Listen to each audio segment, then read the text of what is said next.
Hey guys, Troy here, back with another video today. If you can tell by the title of this video, today I'm going to be sharing some of the worst advice I've ever given, some of my worst sports card picks, and stuff at the time I genuinely thought were good buys. Now let's be clear, on the balance of it all, I've still done pretty well this past year. I think the majority of the advice, at least from the feedback I got, has been able to help you guys, but I still think it's worthwhile to go back and look at the mistakes we made, not just to be like, oh, I'm a dumb idiot, but because I really think it's similar to sports. If you're trying to get better, you don't just go and watch your highlights. That won't help you hardly at all. It's the most helpful to really zoom in on your mistakes, and from that you can learn a lot going forward in the future, and you help yourself from making those mistakes again. So that's exactly what we're gonna do today. We're gonna look at the bad calls I've made and how I can hopefully in the future not make those again. This video was actually requested by a viewer who commented it, so thank you so much for that. And also, I just think it's a nice little change from the usual YouTube thumbnails, clickbait, like, oh, I made so much money doing it. It's cool to look at the mistakes too. So with that being said, let's just get into it. The first mistake or bad call on the channel would be saying in January, I thought it was a good time to buy Ansu Fati cards. At that point, he had already been injured. I don't think we knew the full extent of his injury. And I thought, hey, his prices have come down a little bit. He's one of the brightest young stars in the world. It might be a nice time to buy on the dip. And while that's a perfectly legitimate strategy, a lot of the time, there's also inherent risks with it. If you're investing in a player that's injured, you don't always, especially in soccer, that's something to be clear about. In basketball, I think even in football and in baseball, for the most part, the injuries are pretty straightforward. It's like, he's hurt, he's gonna be healthy on this date. The majority of the time, there can be complications, but it's like, okay, he'll be back in April, and most of the time they're back in April and they're right around the level they were before. In soccer, it's so much more complicated. A lot of times there's no firm timetable. I mean, even now, there's no firm timetable on Fati. Sometimes with guys like Pulisic, they come back and then they're back out again for 2 weeks, and then these injuries are just kind of there, like Dembele on Barcelona. We've been waiting on him forever. In my experience, the injuries with these younger soccer players are a lot less straightforward, and sometimes it can derail their whole career. And here, I'll just roll the clip real quick too, because the good thing about having a YouTube channel is I have the receipts of the good calls, but I also have the receipts of the bad calls. I would strongly suggest you go after his Mega Cracks rookie for around 700. Or his Obsidian rookie, which I actually think is a really good buy right now. There's been some deals on eBay. So Ansu Fati is injured right now. He hasn't been playing in, I think, about a month or two. So there it is. What can we learn from this though? I touched on it a little bit before, knowing that investing in injured soccer prospects, even if you're going in on a little bit of a dip, is tough. There can always be complications. It's gonna take longer. And this one applies to every sport. The reason I'm not too big of a fan of investing in players when they're injured and gonna be out for a while is your capital is tied up. So those Fatis haven't gone up at all. Thankfully, it doesn't seem like they've gone down a huge amount, but my money has been tied up from January until now. It's basically just been dead money. I still think, you'll be all right if you own Fati. I'm hopeful. I think he'll come back. He still has a bright future, but going forward, I'll be a lot less likely to dive in when someone gets injured, even if there's a little bit of pullback, because I know the potential downsides there are. Bad call number 2 for me would be telling you guys before the season that I would not buy Keldon Johnson or Darius Garland. So small. And that's if things go right. That's if they have a good year this year. If any one of those guys has average years this year, 11 points per game, 12 points per game, they will be going to 0, and you won't even be able to give those away. But so I didn't show this whole video. You can go back and check it out if you want. But to be fair to myself, I think my advice was still pretty sound. I said a couple things. I provided the counter argument as well, even at the time. I said, hey, listen, if they play well at the beginning of the season, their prices will go up, and you can do really well. And even still, particularly with Keldon Johnson, this isn't gonna be a super chart video, but I'll throw it up real quick. With his base Prism PSA 10, there was a very small window of opportunity for you to seize that profit. And since then, it looks like, surprisingly actually, his card has stayed pretty level, and you wouldn't have lost money even if you had bought at the beginning of the season.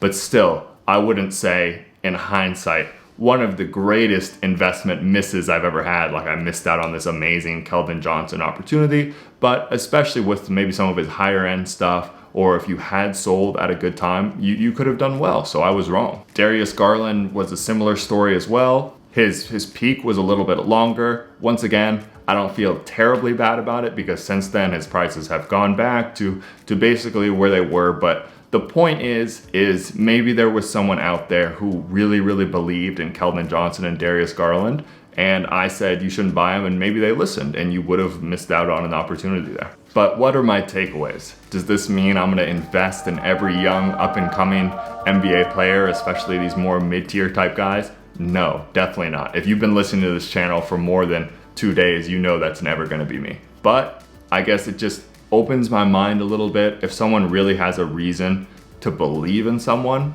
hey, I think you should go for it. People told me the same thing. I've told the story a million times. When I wanted to invest in Tyler Hero, all my friends told me, oh, don't waste your time with that.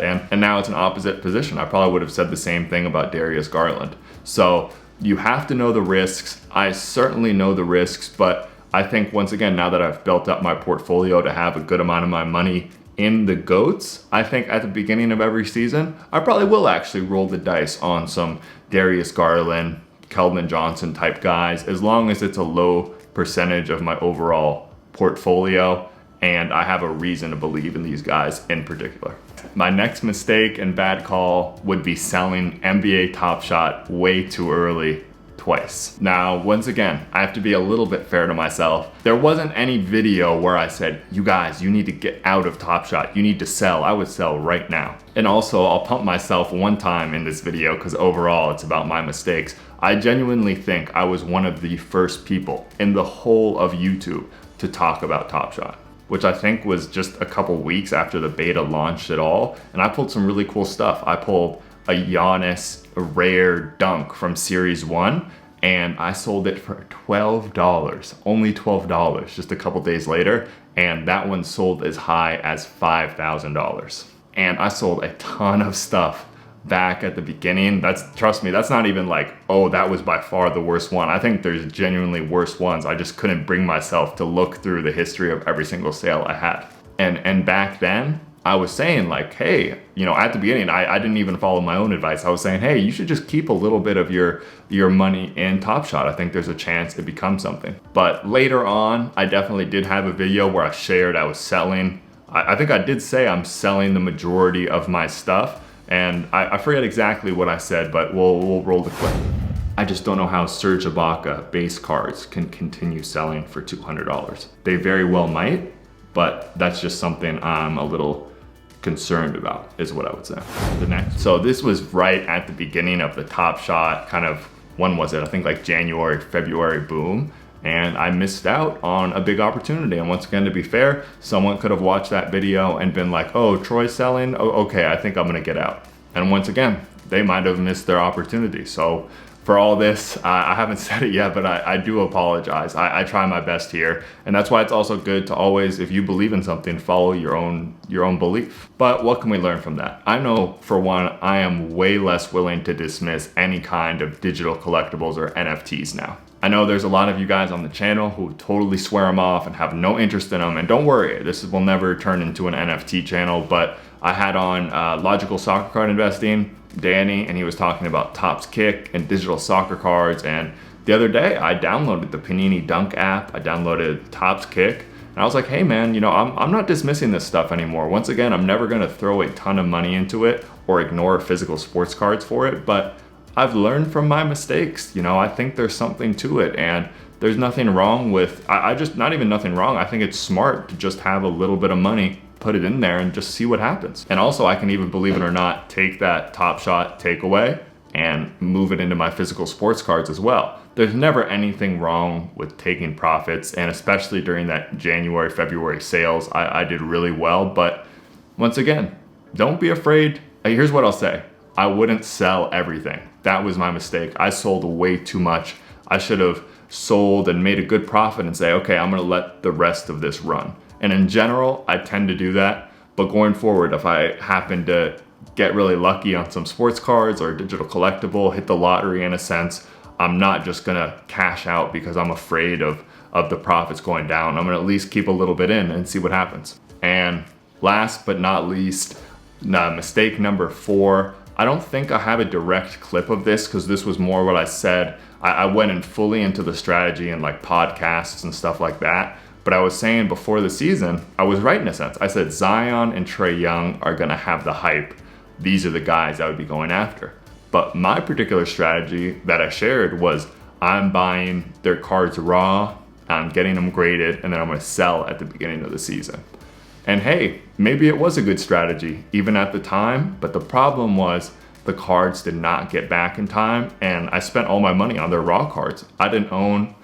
I really don't think I did. I didn't own a single graded Zion or Trae at the time the basketball season started, and so I didn't get to capitalize on that at all. And since then, their prices have come all the way back down. Most of the cards I bought, once I get them back, it's gonna be the same price they kind of were in the off season when I was buying. I've talked about this one a lot. I made a whole video about it talking about my PSA grading strategy. If you want to hear more about it, go check that out. But going forward, I don't see myself really grading basketball cards. I mean, that's a whole different animal now with what happened with SGC and PSA. But I guess I learned if you believe there's really going to be a swing in something, I think I was trying to, get every penny I could by grading and get those crazy margins. When I had a feeling and I knew what was going to happen, I should have just bought graded so I was ready to go when that spike came, and I would have done a lot better. But all right, guys, those were just some of my mistakes that I shared on the channel. I hope that was enjoyable for you and didn't totally ruin my credibility. But I think, once again, especially with what I've been doing lately and going back on looking on my good calls, you have to be honest and transparent, which I always am. I wanted to share my bad ones as well. So if you enjoyed this type of video and you don't hate me now, make sure to drop a like. I would really appreciate it. Subscribe as well. I would love to get to 5,000 soon. And we're gonna keep the videos coming. Thanks again.